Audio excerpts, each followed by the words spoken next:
to own those particular plots.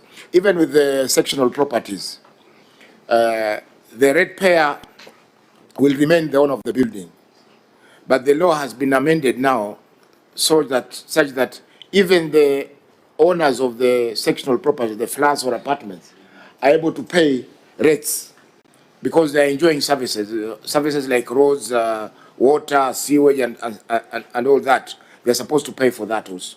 So both the landowner, that the head lessee, and the lessees who are now owning the apartments are supposed to pay something to that. And I see maybe they had given a fresh contract for revenue collection. I think you'll come to that. I think those are the issues that the new provider of the service should have gone into, so that we have no revenue loss in any given financial year. At the moment, it seems that the duplication has not assisted the county in managing the revenues that are supposed to be collected from the people in Mombasa. And before Governor responds, Auditor, there was a question on the makeup of that 6 billion. You're referring to Appendix 2, but we don't seem to, I don't know whether members you've been able to see it, because if you had a visibility on Appendix 2, we would have been able to see the breakdown. The Appendix 2 referred to. As you get the answer, Senator Gataya can go on record. Thank you, Chair. My name is Senator Mwenda Gataya, a member of this committee. Okay, could you just point us to Appendix 2 so that we refer to it as a Governor response? Chair, what I can confirm is that it was affecting several revenue streams. No, do you have Appendix 2 here? Because I've just seen an appendix with prior year issues. I've not seen the Appendix 2. It would have been very useful to see how that 6 billion was broken down. Because if there are things like silos, collection in lieu of rates, those ones we know that there are problems. But if they are just the normal rates, there has to be a process for write-off, a process for waiver before they are dropped from the financial statements. Auditor? I can confirm we are not seized of that particular appendix, but what we verified was several revenue streams, and maybe the Governor can clarify on the makeup of that. Yeah, because the problem is that if you don't have the schedule, the Governor will start describing, and this is a mathematical session. So we should spare him the pain of describing what the 6 billion entails if you had that schedule. But Governor, Chair, may respond. Without any pain, 6.7 billion is actually from land rates. The rest is split into all the other. The 0.2 is split onto all the others, including business permits and the rest. There's a lot of issues that have been raised, and I don't know, because I know that they're going to be coming up in subsequent questions, like the issue of the company that we were able to put into place. The revenue collection system. Collection. We can deal with it substantively when we come to that matter. I seek your guidance. It is up to the way you will guide me, because the Senator had raised it, and I wanted to just. But this is one. I want to give Amanda off here. There's nothing like we want to do any wipe off. When we say historic and the likelihood, again, there's also legal provisions where if something is as old as 6 years plus, two, there are some of these things that we have tried to be able to do. We even went ahead and tried to even get on board debt collectors for this. There's a lot. When you're running an institution like this, Chair, there's a lot. One of the other things that we, and I think that is going to be the only way out for us to be able to properly verify on these particular matters, is once we have the proper digitization in place. Because the digitization is going to go hand in hand with the GIS map, and it is going to now pinpoint exactly this property is here and this property is here. You will realize the last digitization that was done for these particular records was probably, so that last attempt that was done to even digitize these records was probably, was it 20 years ago? And then the way the system and technology then, the way it was, if an error was done, instead of an A, an I was put in, everything reads differently.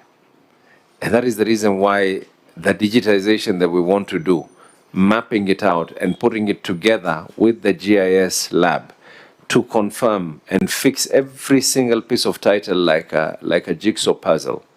That is the only way that we can be able to sort these problems.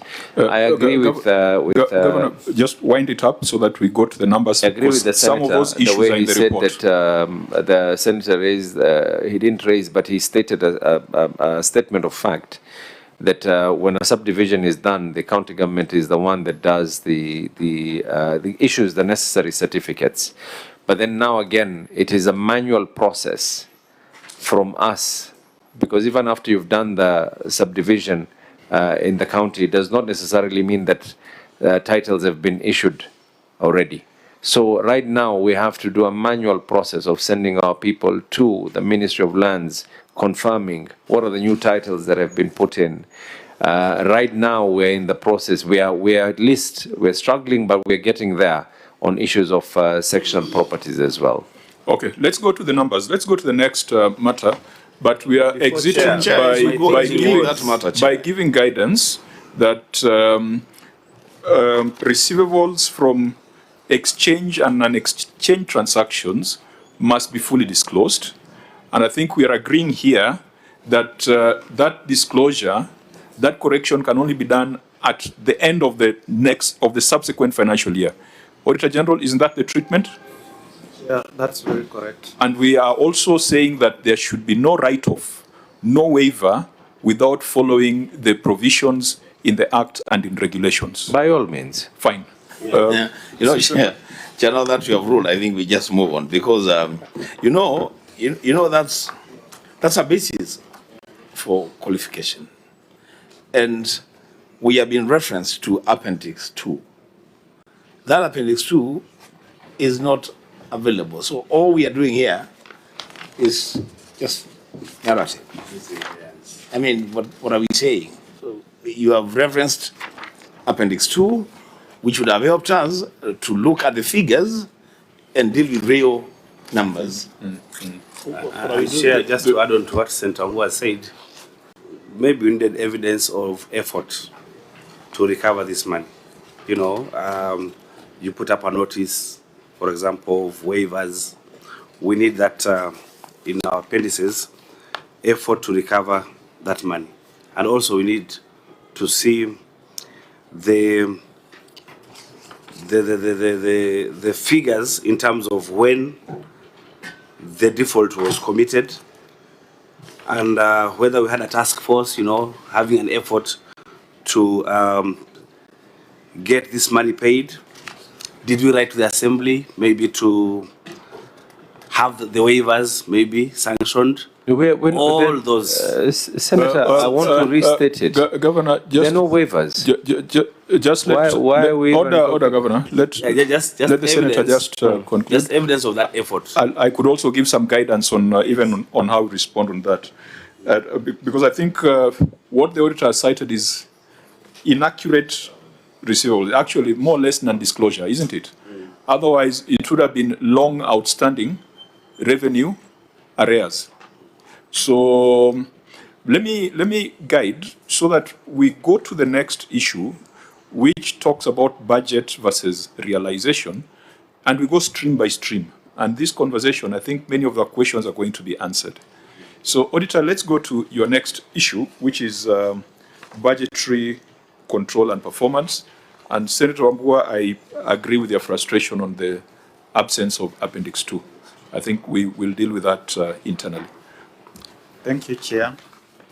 Budgetary control and performance. The statement of comparison of budget and actual amounts reflects final target revenue budget and actual amounts on a comparable basis of 6,930,655,697 and Kenya shillings 4,808,829,952 respectively, resulting in and a collection of 2,049,825,746, or 30% of the budget. The under collection affected the implementation of planned activities and may have impacted negatively on service delivery to the residents of Mombasa. Okay. Usually we allow the governor to respond. I think we should do so. Read your written response, and then we will ask some questions.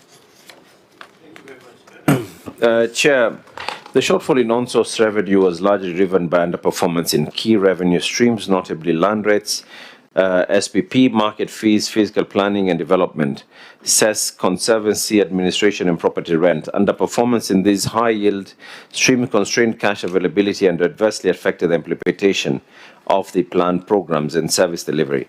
The underperformance was further compounded by data and structural constraint, including the absence of an up-to-date business register, delayed updating of the valuation roll due to ongoing litigation, and incomplete land records, which affected revenue planning, billing accuracy, and enforcement.